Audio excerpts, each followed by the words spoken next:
קם אדם בבוקר ומרגיש כי הוא עם, הוא מתחיל ללכת, ולכל הנפגש בדרכו קורא שלום. Shalom. Rabbi Howard Morrison here as we prepare to celebrate Shavuot tomorrow night, on Thursday night, May 28th, for 2 days.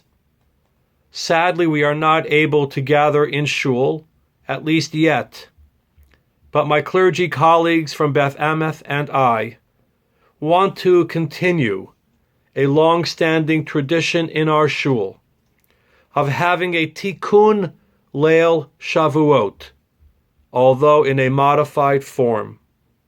The Kabbalists, the mystics of northern Israel, who gave us the Friday night prologue service Kabbalat Shabbat, who gave us the Tu B'Shvat Seder, also gave us this notion of staying up the first night of Shavuot and studying Torah. Those Kabbalists actually had a fixed listing of sources that spanned the Bible, rabbinic, and mystical literature. In recent times, rabbis, communities study more loosely interesting topics, relevant themes that come from our tradition. And we stay up, if not the whole night, even part of the night. Tikkun, to refine, repair, improve ourselves when we celebrate the great anniversary of God's gift of Torah to the people of Israel. I will be speaking today with you about a piyut, a poem that is specific to Shavuot. The word piyut or piyutim refer to poems written with a liturgical purpose in mind, some dating back to antiquity, others to the Middle Ages, some in Hebrew, and some in Aramaic, when that was still a dialect of the Jewish people. Many of us know piyutim from the High Holy Day Machzor prayer book. Some of us know piyutim, also known as keynote elegies, during Tisha B'Av. The fact of the matter is we have machzorim, special prayer books, not only for the High Holy Days, but also for the annual festivals of the Jewish calendar year, for Pesach, Shavuot, Sukkot, Shmini Atzeret, and in the full machzorim for the festivals, there are all kinds of piyutim, poetic insertions into the liturgy. When piyutim were being composed with liturgy in mind, there were great debates. Can one interfere the regular text of the liturgy with these additional poetic insertions? And different customs, different traditions took different points of view on how to handle these poetic insertions, to include them all, include none, include some. When it comes to Shavuot, we have this one very interesting piyut called Akdamut Milin, literally introductory words, which is recited right before the Torah reading on the first day of Shavuot. The Torah reading itself contains the Aseret HaDibrot, the Ten Commandments, from Shemot Yud Tet Chaf, the book of Exodus, chapters 19 and 20. The Kohen is called up, but right before the Aliyah is read, we read this poetic insertion. That is our topic today. Akdamut Milin. Any full prayer book has akdamut in it. And as you study with me during this time, if you have your akdamut in front of you, that could be helpful, though not required. So if you own, for example, the Art Scroll Siddur, which we use in our Lerman Chapel, you'll find the akdamut on pages 714, and it goes a couple of pages beyond that. And again, you'll find in the festival section of almost any Siddur the passage of akdamut. What I want to do is share with you some insights from scholars, and I'll also intersperse my own words during this learning. So I share with you, first, a brief introduction from my teacher in rabbinical school, a noted scholar of liturgy and midrash, amongst other topics, Rabbi Reuven Hammer of blessed memory, where akdamut appears in the Siddur Sim Shalom, called Or Chadash, meaning that prayer book with Rabbi Hammer's commentary. Rabbi Hammer introduces the akdamut, this special poetic passage, with the following words, and I quote, "In Talmudic times, the Torah was read in Hebrew, but was accompanied by a translation into the vernacular, Aramaic, in order to enable the listeners to understand it." Now my words. During hundreds of years, the Talmudic period and beyond, Aramaic was a language of discourse, a language of study. Much of the Talmud is in Aramaic. We even have a couple of biblical books, Ezra and Nehemiah amongst them, in Aramaic. Many of us know that except for the last two lines, the Kaddish, the Mourner's Kaddish, the Rabbanan Kaddish, are composed in Aramaic. Aramaic was the vernacular of our people for many, many years. Today we think of English as a vernacular, for some even Yiddish as a vernacular. But Aramaic was a vernacular that also entered our Siddur. Some of us are familiar from the Zohar, from a book of mysticism, Baruch Shemay, a passage when we take the Torah out in the morning and we sing at the end, Be Be'anarachetz. That whole passage is also composed in Aramaic. So this akdamut, in part, is an introduction to the Torah reading in a language that people understood. Rabbi Hammer continues, this is still done in Yemenite synagogues, meaning an Aramaic interplay during the service. There was a time, and we're going back roughly 2,000 years ago, when the Torah reading was split up in a much more frequent way than our way today with 7 Aliyah paragraphs on Shabbat. A few verses would be read in Hebrew, and then those few verses would be rendered in Aramaic translation. Remember, our people in the day didn't have books to follow. They listened. So if they didn't understand the Hebrew well because it wasn't a vernacular, it was a sacred tongue, the Aramaic translation became the vernacular by which many people understood the Torah text. There were actually many Targumim, Aramaic translations / commentaries, that were composed over different time periods. The most familiar to many, verse by verse, Aramaic Torah translation is known as Targum Onkelos. In a traditional Chumash with commentaries, you'll find along the Rashi and some other medieval commentaries the line-for-line Aramaic translation, known as the Targum Onkelos, usually alongside the line-for-line Hebrew Torah text.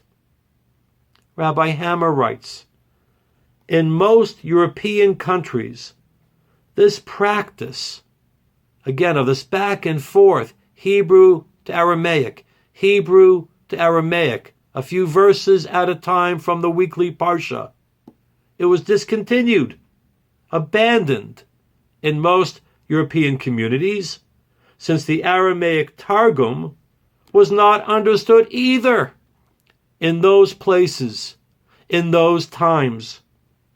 In some places, however, their Targum was read on two special occasions. When reading the portions about splitting the sea, at the conclusion of Pesach, and the Ten Commandments on Shavuot.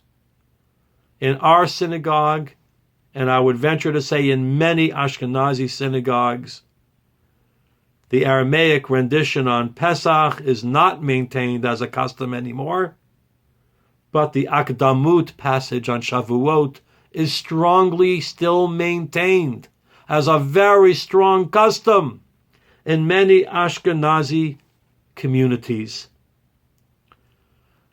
The author of Akdamut, Rabbi Meir ben Yitzchak, a contemporary of Rashi, who lived in Worms, Germany, was a great liturgical poet who wrote the Aramaic acrostic Akdamut as an introduction to the Aramaic reading of the ceremony at Mount Sinai.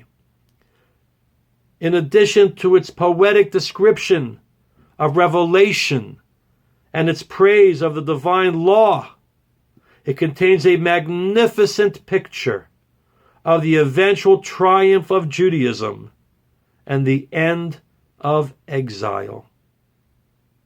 That is a very brief introduction to Akdamut from Rabbi Reuven Hammer.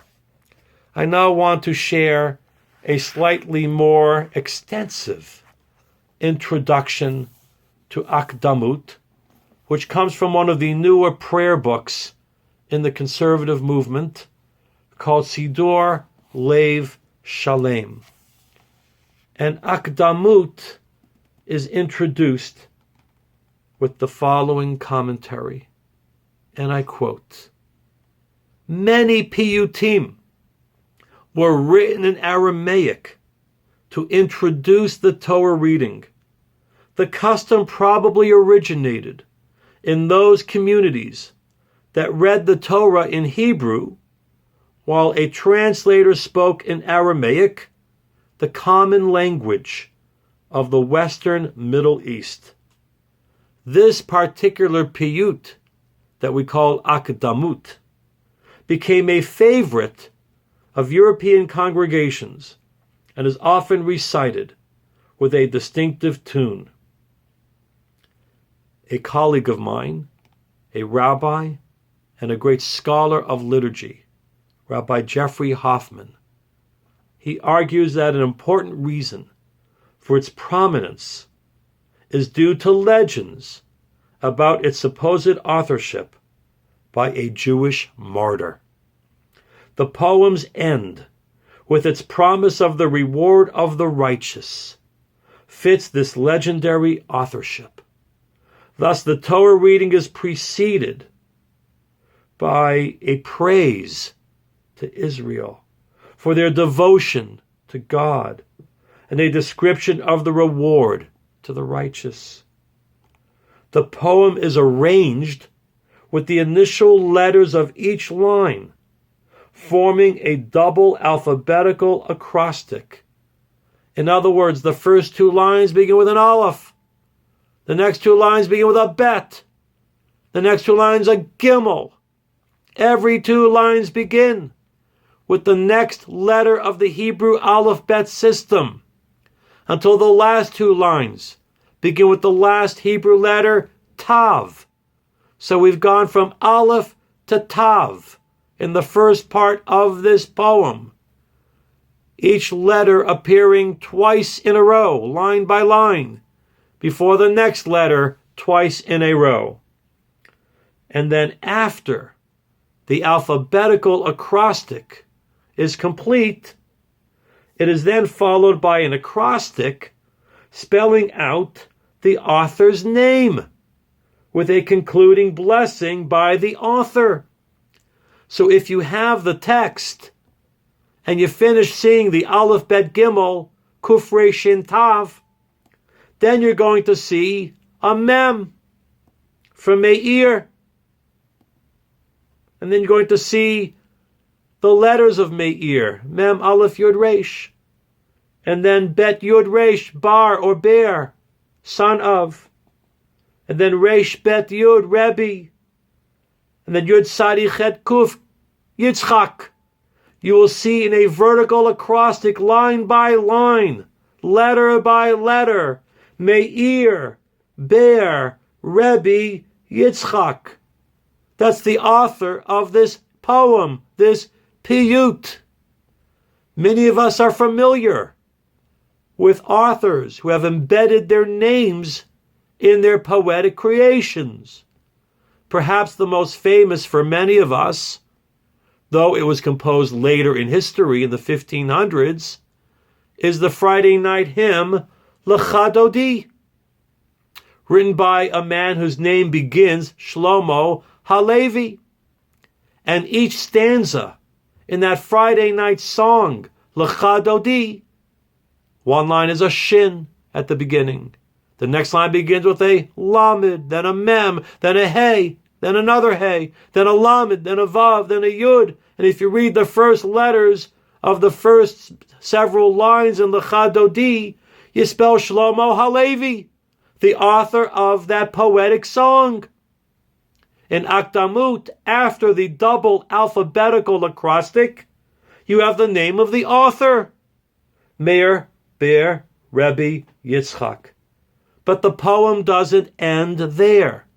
Then keep following the first letter of each line until you get to the very end, and you spell his prayer for us, his prayer for those who will be reciting Akdamut.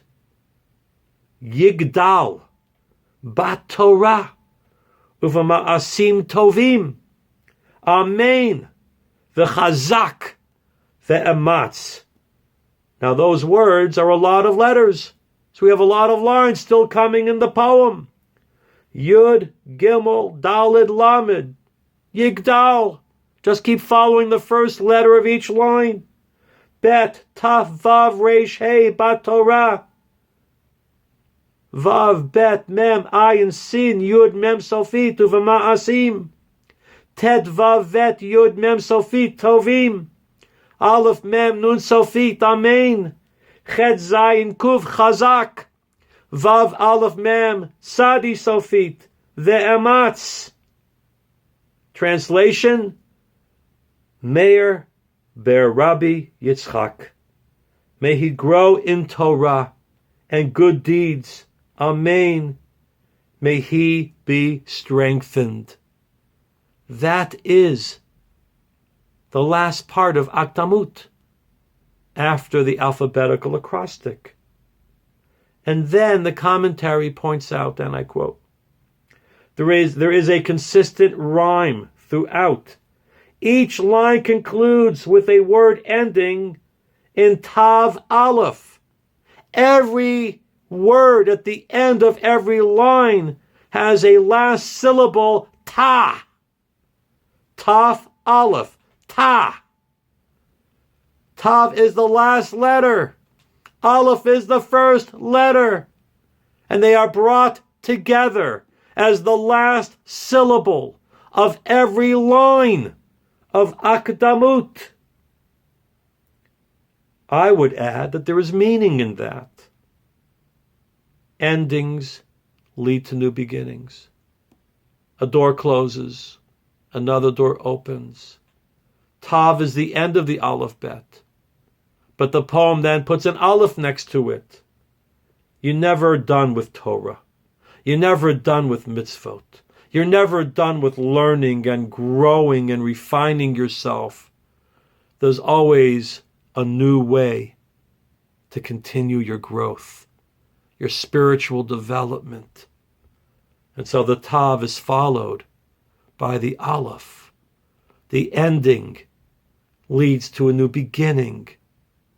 Many of us are familiar with some other liturgical poetic passages that do the same. What comes to my mind is the poetic song Ein Kelohenu, which in Ashkenazi synagogues appears at the end of the Musaf service every Shabbat. In Sephardi communities, it's recited every day, 7 days a week in their Sidurim. And if you ever looked at Ein Kelohenu, there are 4 lines to each paragraph. And the first paragraph, the first letter of all 4 lines is an Aleph. The letter of the next 4 lines of the second paragraph, a Mem. The letter that begins each line of the third paragraph, a Nun. You put that together, Aleph, Mem, Nun, Amen. And what's Amen? The end of a bracha. Really the response to the blessing. But Ein Kelohenu doesn't end after 3 paragraphs, where from an acrostic read we see the Amen. Then the 4th paragraph has 4 lines that all begin with the word Baruch. And the 5th paragraph, all 4 lines begin with Atah. So now you have Baruch Atah, which is the beginning of a bracha, the beginning of a blessing. So you have this grand Amen in Ein Kelohenu, followed by Baruch Atah. You think you're done? Service is almost over? Endings lead to new beginnings, new aspirations, new goals, new heights. So that idea is reflected in Akdamut, where the last syllable of every line is Tav Aleph Ta, ending and beginning. Last letter, first letter. I continue with this commentary now. There is also a consistent meter. Akdamut is sung to a melody that is thought to be at least 1,000 years old. 1,000 years old. There's a certain chant. I'm not going to do the chant here, but Shlomo Anunu, in his pre-Shavuot presentation, will be chanting Akdamut for us. But that rhythmic chant, according to this commentary, is at least 1,000 years old. Now I would share with you a little bit of what is actually happening in this poem. So far we've talked about the history, the literary style, the language of origin, where it takes place in the service. But what are all of those lines about? The lines that have the Aleph Bet acrostic, the lines that have the author's name and a prayer for him after his name. So now I share with you excerpts from 2 articles that you could find on the internet, because that's where I found them. The first from Rabbi Laura Lieber. And I'm just going to share a little bit of what she writes. And I quote, "Thus opens the famous and enigmatic piyut, liturgical poem or hymn of the Shavuot festival, Akdamut Milin, this lengthy Aramaic poem, 90 mono-rhymed lines in all, now functions as an extended poetic preface known as Reshut to the first Aliyah to the Torah reading on the morning of Shavuot on the first day. Its 45 couplets do not offer listeners a linear narrative, but rather elaborate variously on God's power and majesty, God's Torah and its significance, and God's people Israel, with a recurring thematic focus on Israel's enduring loyalty to the covenant, symbolized by the Torah. Even its rhyme scheme, in which each of its 90 lines ends with ta, taf aleph, as I mentioned, suggests totality. While its composition in Aramaic may suggest great age, its author gives us his name, which tells us that in fact the poem was composed during the Middle Ages. It is signed by means of an acrostic, as I've already mentioned to you, Meir Ber Yitzchak, and his last name, though not embedded in the poem, Nehorai, a rabbi, a shliach tzibor, a true advocate for his community, who lived in Worms, Germany, in the 11th century. Some people might think, oh, Aramaic, that's Talmud. 200, 300, 400, 500 of the Common Era, antiquity. But that's not the case here. This Aramaic piyut is not antiquity in terms of origin, from the Talmudic period, for example, but from medieval Ashkenaz in the 11th century, in the 1000s of the Common Era, from the medieval period, meaning a much later period than Talmudic antiquity. Rabbi Lieber goes on to write that this piyut is connected to the persecution of Jews during the period of the Crusades. And that makes sense when we think of the historical context of the 11th century in Ashkenazi Eastern European communities where the Crusades were taking place, where Jewish communities throughout Europe en route to Israel were being challenged to either convert to Christianity at the time or to die. And so Akdamut is a statement of faith, devotion, commitment to Torah during one of the most horrific times in Jewish history, the Crusades of the 11th century. And that Akdamut is read right before the Torah reading.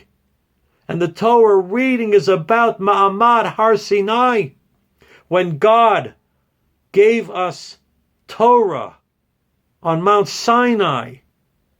That is the pinnacle source of Judaism. That Judaism, and however you want to understand it, derives itself from God's revelation, God's disclosure, God's presence to us during the days of Moses at Sinai. That is the essence of our foundation, the essence of our commitment.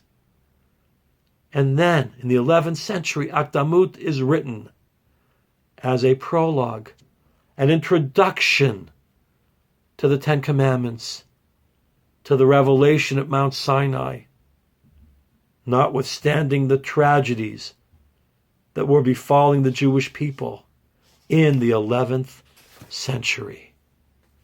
And now I share with you excerpts from a different essay by a Rabbi David Zinberg called Akdamut Milin, a masterpiece of piyut for Shavuot. This is a lengthy piece. We'll see how much I share of it. 1,000 years ago, poet cantors living in the Jewish communities of the Rhine Valley composed soaring liturgical poetry for the Sabbath and holiday services. A handful of these piyutim, liturgical poems, became staples of the Ashkenazic liturgy.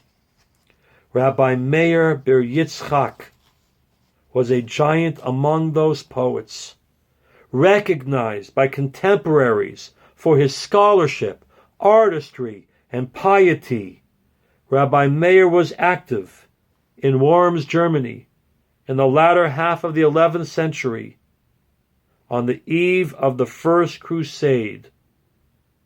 Akdamut Milin, literally introductory words, is his masterwork. The poem does not lend itself to casual recitation. It can be difficult to approach because of the Aramaic in which it was composed, its compressed style, the lack of stanzas, and the complex of biblical, midrashic, and liturgical allusions underlying every line and half line. Akdamut becomes fully accessible even to those who know it only after close study. Like the prayers themselves, virtually all piyutim were composed in Hebrew. The Aramaic of Akdamut is related to its original function. Akdamut is a reshut, a preface to a prayer or reading, in which the leader asks for the congregation's consent. This reshut was written for the reader of the Aramaic translation of the Torah, the Targum, which I mentioned earlier when there was a back and forth Hebrew-Aramaic reading and translation, an ongoing dialectic. Well, the Akdamut was meant as an introduction to that Targum, that ongoing Aramaic translation. Thus, Akdamut is in Aramaic, because it was prefaced for the Aramaic translation, which used to go hand in hand with the Hebrew verses themselves. While the ancient synagogue practice of alternating the Hebrew verses of the Torah portion with the Targum, the Aramaic, fell into disuse, it continued in medieval Germany for special readings, such as the Ten Commandments on Shavuot.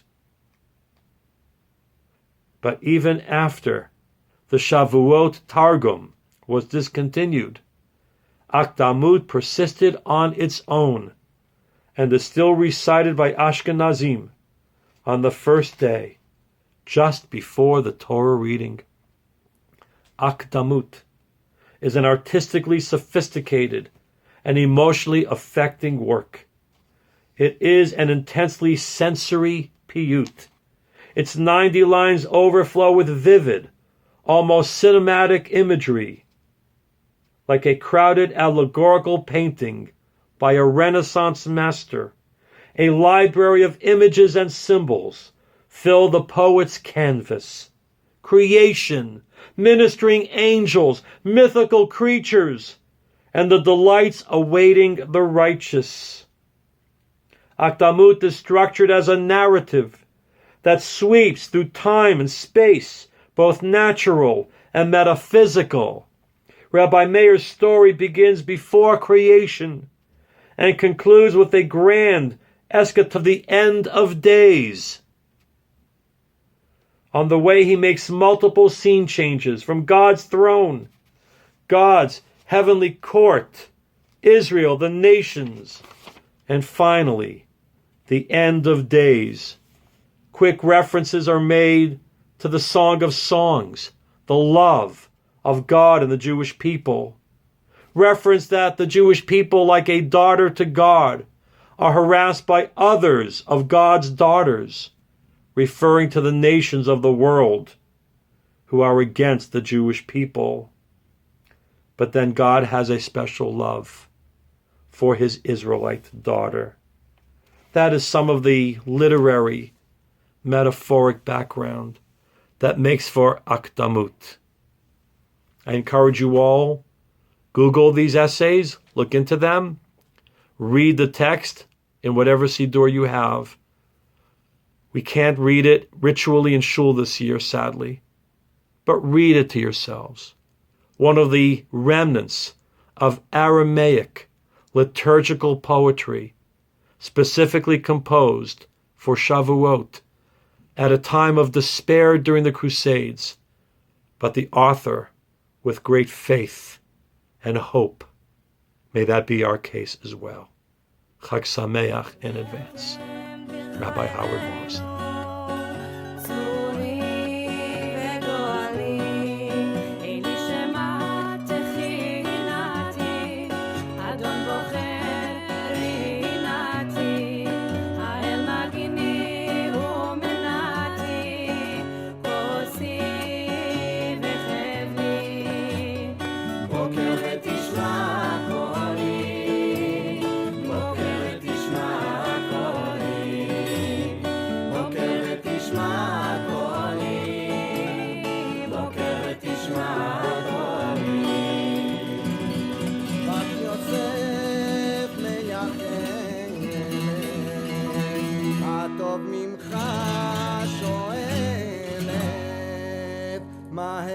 מצה תהי נאכלת מיד